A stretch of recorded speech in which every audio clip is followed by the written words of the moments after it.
تو لوگ کہہ رہے ہیں کہ مودی ظلم ہے، مودی ظالم ہے، مودی ظالم ہے، وہ ظلم کر رہا ہے۔ میں کہتا ہوں ہندوستان کا مسلمان مودی سے بڑا ظالم ہے، کیونکہ ہندوستان کا مسلمان صبح اٹھنے سے لے کر آنکھ کھلنے سے لے کر رات کو سونے تک نہ جانے کتنی بار نبی کے سنتوں کا جنازہ نکال دیتا ہے۔ ہمارے نبی اپنے صحاباؤں کے ساتھ ایک بار گزر رہے تھے راستے سے، راستے میں انہیں ایک پتھر دکھا، نبی وہ پتھر کو پکڑتے ہیں اور راستے کے کنارے میں پھینک دیتے ہیں اور کہتے ہیں اپنے صحاباؤں سے کہ اگر تمہیں راستے میں کوئی رکاوٹ دکھے تو تم اسے ہٹا دو تاکہ تمہارے بعد جو آئے اسے پریشانی نہ ہو۔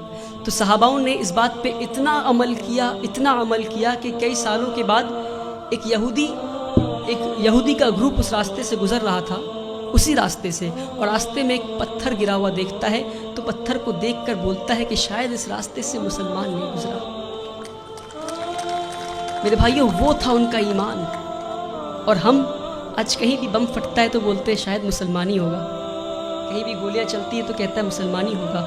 یہ نہیں کہہ رہا ہوں کہ مسلمان ہوگا، اپنے اندر جھانک کر دیکھیں کہیں اللہ کا عذاب تو نہیں آیا ہم پہ، کہیں اللہ تو ناراض نہیں ہم سے۔ میں بھٹکل کے لوگوں سے نہیں بول رہا، پر بھٹکل کے لوگوں کے ذریعے میں ہندوستان تک یہ بات پہنچانا چاہ رہا ہوں، ہندوستان کے مسلمانوں تک یہ بات پہنچانا چاہ رہا ہوں۔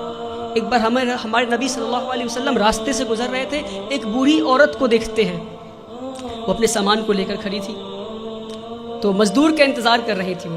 تو نبی کریم جاتے ہیں، کہتے ہیں یار اے میری ماں، میں تمہارا مزدور بن جاؤں کیا؟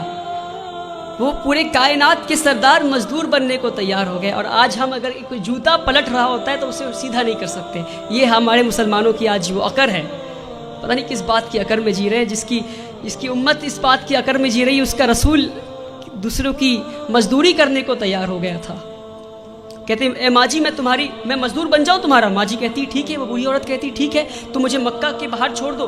نبی کریم اس بوڑھی عورت کو مکہ کے باہر چھوڑنے جاتے ہیں، راستے میں بوڑھی عورت کہتی کوئی محمد آیا ہے، کوئی جادوگر ہے، اور گالیاں دینے لگتی محمد صلی اللہ علیہ وسلم کو۔ نبی کریم پیار سے شانتی سے مسکراتے ہوئے ان کی بات سنتے ہیں، مکہ کے باہر لے جا کر چھوڑ دیتے ہیں۔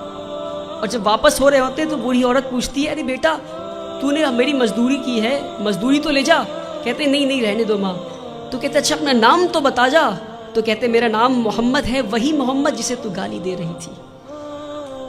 میرے پیارے بھائیوں، ہم اس نبی کی امت ہے، اس بات کو نہ بھولیں۔ ہمارے نبی سے زیادہ بڑا مثال سیکولرزم کا اس دنیا میں نہیں ہے، جس نے مزدوری کی اس غیر قوم عورت کی جو ان کو گالیاں دے رہی تھی، مسکراتے ہوئے اس کا کام کر دیا۔ اس نبی کی امت ہے ہم۔ جب طائف میں گئے تو انہیں اتنی پتھر ماری گئی کہ ان کا جوتا مبارک خون سے بھر گیا۔ تو جبرائیل امین نیچے آتے ہیں اور کہتے ہیں کہ اے نبی آپ کہیے تو ہم طائف ایک ویلی میں تھا، تو دو پہاڑ کے بیچ میں طائف والے لوگوں کو ہم کچل دیں گے۔ ہمارے نبی گھائل حال میں بھی پتھر کھا کے بھی کہتے ہیں میں تو یہاں رحمت کے لیے آیا ہوں۔ میرے بھائیوں، ہم اس نبی کی امت ہے، اس بات کو ہم نہ بھولیں۔ جس دن مسلمان اپنے نبی کی سنتوں کا جنازہ نکالنا بند کر دے گا، اس دن ہماری تقدیر بدل جائے گی انشاءاللہ۔ اللہ تعالی ہندوستان اور اہل ہندوستان کے دلوں میں اسلام کے لیے عزت اور مسلمانوں کے لیے پیار بخشے۔ اللہ تعالی اس دیش میں امن اور شانتی قائم کرے۔ وآخر الدعوانا والحمدللہ۔